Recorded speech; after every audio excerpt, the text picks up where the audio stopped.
গত কয়েকদিন ধরেই ঝড় বৃষ্টি লেগেই রয়েছে বাংলার একাধিক জেলায়। কখনো কালবৈশাখী দাপট, আবার কখনো বজ্রবিদ্যুৎ সহ প্রবল বৃষ্টি। সব মিলিয়ে গরমের মাঝেই রাজ্যের আবহাওয়ায় এসেছে একটা বড়সড় পরিবর্তন। শুক্রবার রাতেও কলকাতা সহ দক্ষিণবঙ্গের একাধিক জেলায় আমরা দেখেছি যে ঝড় বৃষ্টি হয়েছে। কোথাও হালকা, আবার কোথাও মাঝারি বৃষ্টি হয়েছে। আর রাত বাড়ার সঙ্গে সঙ্গে অনেক জায়গাতে ঝোড়ো হাওয়ার দাপট লক্ষ্য করা গেছে। ফলে দিনের গরম থেকে সাময়িক স্বস্তি মিললেও এখন বড় প্রশ্ন, শনিবারও কি ওই শুক্রবারের মতোই ঝড় বৃষ্টির পরিস্থিতি বজায় থাকবে দক্ষিণবঙ্গে, নাকি আরও চড়বে পারদ? আলিপুর আবহাওয়া দপ্তরের যে সর্বশেষ পূর্বাভাস, সেই পূর্বাভাস বলছে দক্ষিণবঙ্গের আবহাওয়ায় আপাতত সম্পূর্ণ বদল আসছে না। আগামী 24 ঘন্টায় দক্ষিণবঙ্গের বিভিন্ন জেলার তাপমাত্রা ধীরে ধীরে বাড়তে পারে। 2 থেকে 4 ডিগ্রি সেলসিয়াস পর্যন্ত তাপমাত্রা বৃদ্ধির সম্ভাবনার কথা জানিয়েছে আলিপুর আবহাওয়া দপ্তর। বিশেষ করে পশ্চিমের জেলাগুলোতে গরমের প্রভাব আরও বেশি অনুভূত হতে পারে।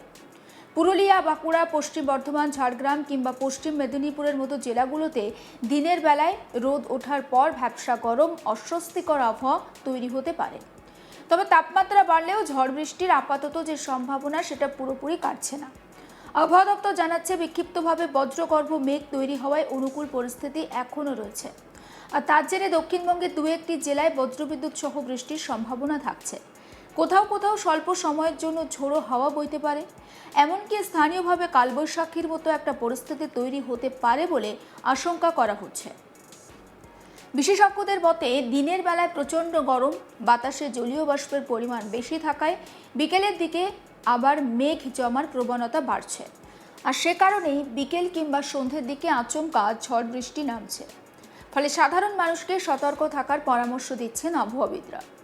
বিশেষ করে যারা বিকালের দিকে বাড়ির বাইরে থাকবেন, তাদের জন্য বিশেষভাবে বলা হচ্ছে অবশ্যই ছাতা বা রেনকোট সঙ্গে রাখুন।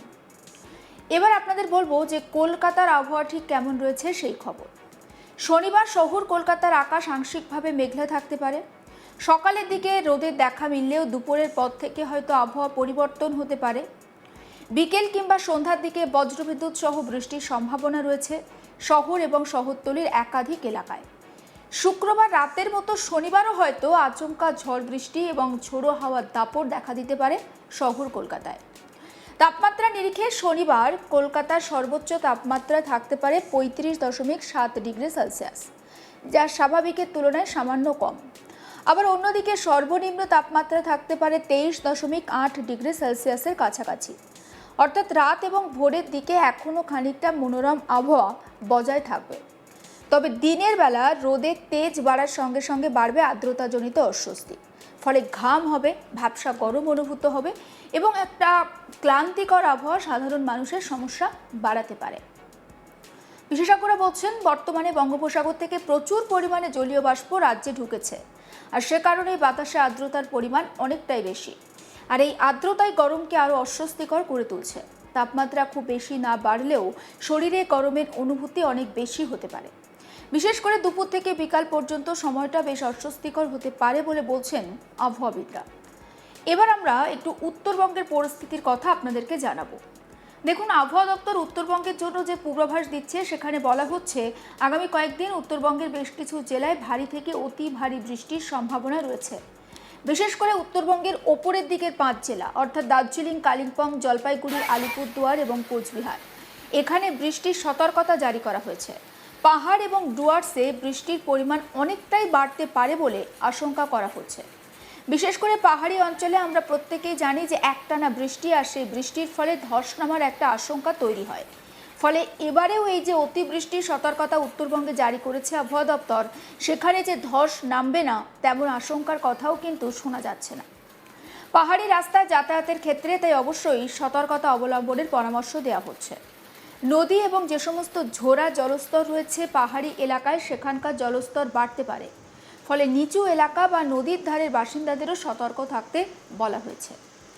উত্তরবঙ্গের যে সমস্ত চা বাগান রয়েছে, সেই চা বাগান সংলগ্ন অঞ্চলগুলোতে ভারী বৃষ্টি অনেকটা প্রভাব ফেলতে পারে। লাগাতার বৃষ্টির ফলে স্বাভাবিক জীবনযাপন ব্যাহত হবে। কোথাও কোথাও হয়তো জল জমে সমস্যা তৈরি করতে পারে। একই সঙ্গে বজ্রবিদ্যুতের আশঙ্কাও উড়িয়ে দেওয়া যাচ্ছে না। তাই ঝড় বৃষ্টি শুরু হলে বারবার বলা হচ্ছে সতর্কতামূলক ব্যবস্থা হিসাবে যে যারা মাঠে কাজ করেন তারা কিন্তু একটা নিরাপদ জায়গায় আশ্রয় নেবেন। যে সমস্ত মানুষজন যারা বাইরে রয়েছেন তাদেরকেও সতর্ক করা হচ্ছে বা প্রশাসনের তরফ থেকে সতর্কতামূলক ব্যবস্থা নেওয়া হচ্ছে। তবে উত্তরবঙ্গের বাকি যে সমস্ত জেলা রয়েছে, অর্থাৎ উপরের দিকের 5টা জেলা বাদ দিয়ে যে সমস্ত জেলা রয়েছে সেখানে বিক্ষিপ্তভাবে বজ্রবিদ্যুৎ সহ বৃষ্টি হতে পারে। যেমন মালদা, উত্তর দিনাজপুর, দক্ষিণ দিনাজপুরে মাঝারি বৃষ্টির সম্ভাবনা রয়েছে। ফলে উত্তরবঙ্গের প্রায় সব জেলাতেই আগামী কয়েকদিন একটা ভেজা বা জলীয় বাষ্পপূর্ণ আবহাওয়া বজায় থাকে। এদিকে আবহাওয়াবিদরা বলছেন বর্ষা এবছর নির্ধারিত সময়েই প্রবেশ করবে, অর্থাৎ আন্দামান সাগর এবং দক্ষিণ পূর্ব বঙ্গোপসাগরে বর্ষার অগ্রগতির জন্য একটা অনুকূল পরিস্থিতি তৈরি হচ্ছে। যদি সবকিছু স্বাভাবিক থাকে তাহলে নির্ধারিত সময় মেনেই কেরালে বর্ষা প্রবেশ করতে পারে। আর কেরালে বর্ষা প্রবেশ করা মানে তার কিছুদিনের মধ্যে বাংলাতেও বর্ষা প্রবেশ করতে পারে। একবার শোনাই আপনাদের আবহাওয়াবিদ হাবিবুর রহমান বিশ্বাস ঠিক কি বলছেন, শোনাবো।